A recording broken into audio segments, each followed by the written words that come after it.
Uma carta entregue a Lula e que ganhou vida na voz da atriz Camila Pitanga voltou a viralizar na sexta-feira. Ao lado da autora Tamara Rodrigues, que começa a leitura do documento, Camila emocionou ao falar da miséria e dos sonhos possíveis com o retorno do presidente em 2022. Tamara Rodrigues inicia. Eu vou contar parte da minha história, da minha vida.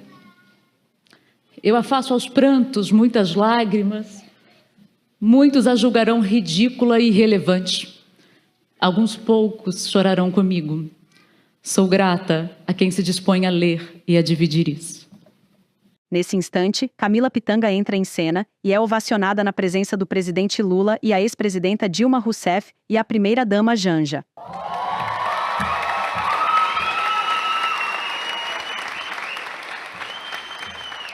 A autora segue a leitura lembrando de seus avós. Meu avô paterno era preto, garimpeiro. Tirar ouro de um riacho era seu sustento. Não o conheci. Não sei se era alfabetizado. Era alcoólatra. Meu avô materno era um trabalhador do campo. Vivia mudando com a família para diferentes terras, às quais nenhuma lhe pertencia. Não tenho lembranças dele. Não falarei sobre as minhas avós, porque a história das mulheres de minha família me dói mais. Logo, as pautas da fome e da miséria tomam conta do teor da carta. Ambas as partes da minha família conheceram a fome. Meu pai era preto como seu pai.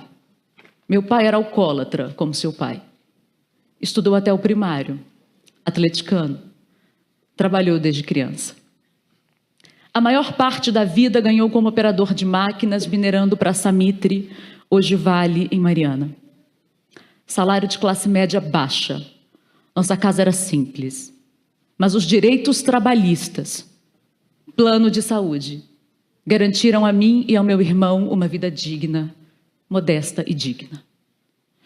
Meu pai tinha orgulho de seu trabalho. Ele guardava para mim seu lanche do serviço porque eu amava aquele cheiro. E ficava horas me descrevendo o quão grande era a roda dos tratores que dirigia.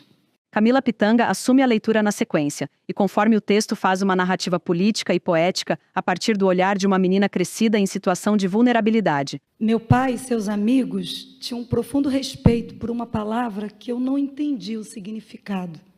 Sindicato. Eu cresci aprendendo a odiar as palavras Collor e FHC. Meu pai os odiava. Assistindo o JN e dando boa noite ao William Bonner, quando esses nomes apareciam, meu pai os amaldiçoava. Algumas vezes, além da vergonha que eu sentia do meu pai por ser alcoólatra, eu achava meu pai um pouco burro também, porque os meus amigos na escola diziam que os pais deles gostavam do FHC. Meu pai não tinha estudo, então eu, às vezes, duvidava dele. A última conversa que eu tive com meu pai foi no dia 12 de outubro de 2006, um pouco antes do segundo turno das eleições. Eu, sentada à mesa na casa da minha avó, ele em pé, gigante. Tamara continua. Pai, vai votar em quem? Camila Pitanga lê a resposta e logo continua fazendo uma dupla com a autora e emocionando o presidente. No Lula, é claro. Você sabe disso? Mas por que sempre o Lula? Porque ele é um homem como eu. Porque tudo que pobre tem é graças a homens como ele. Não importa o que seus amigos ricos dizem, o que você tiver é por ele. A autora da carta reforça em seu texto as próprias conquistas às políticas progressistas e, de forma poética, faz uma análise de conjuntura do Brasil, deixado antes da chegada de Lula ao terceiro mandato. Minhas conquistas são modestas, mas elas são tudo o que disseram que filho de preto e pobre jamais teria. Meu pai está morto. O mundo do meu pai, de sindicato, CLT, aposentadoria, está morto também e eu choro. Eu choro porque se trata da minha vida. Ela então encerra de uma forma que arranca a lágrima de Camila Pitanga, que está ao seu lado, e dos presentes no local, deixando um recado de esperança ao novo Brasil que começava a ser construído. Olhe para essa foto. e penso nas meninas que ficaram para trás. Eu penso nas meninas que herdarão o passado. Eu penso nas minhas avós e nas mulheres da minha família e choro. Eu compartilho essa história para dizer que meu pai, meus avós, minhas avós, minha mãe, eu, Dilma, Lula, somos sublimes. Somos sublimes porque sonhamos para além da miséria que nos dão como destino.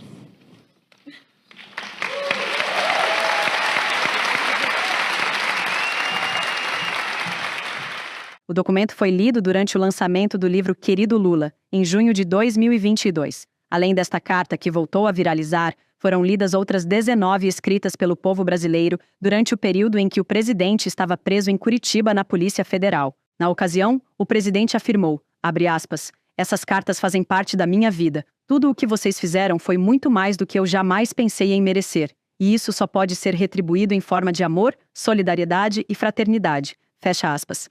Em um discurso emocionado em agradecimento, Lula falou como cada carta o encheu de ânimo para viver o que estava vivendo, e que nesse momento da sua vida já não tem mais medo de nada. A gente pensa que já sentiu todas as emoções que um ser humano pode sentir, que a gente pensa que já aprendeu tudo que deveria ter aprendido, e a gente descobre que a cada dia a gente renasce.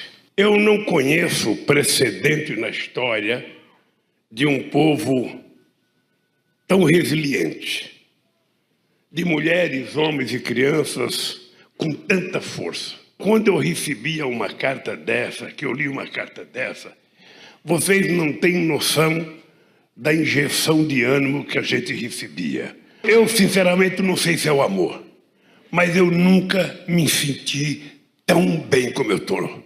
Nunca vivi o momento que eu estou vivendo. Para mim, é um momento primoroso na vida pessoal, é um momento primoroso na minha relação política. Essas cartas fazem parte da minha vida e vocês não sabem. Eu estou me preparando desde ontem para não chorar. Quando foi lida a primeira carta, eu comecei a chorar e eu fiz um esforço para não chorar. Sabe, porque não tem sentido num país machista um homem chorar. Afinal de contas, eu fui criado numa geração de que o homem não chora. E depois de velho eu aprendi, João Paulo, como é gostoso chorar.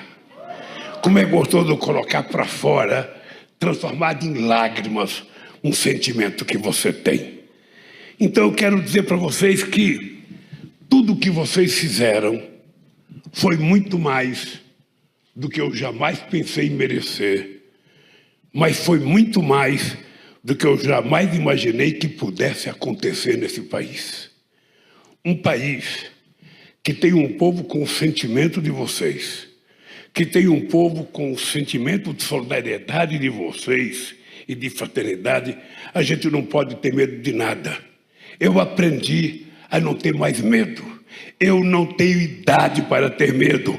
Por isso, nós vamos juntos derrotar o fascismo e recuperar a democracia nesse país.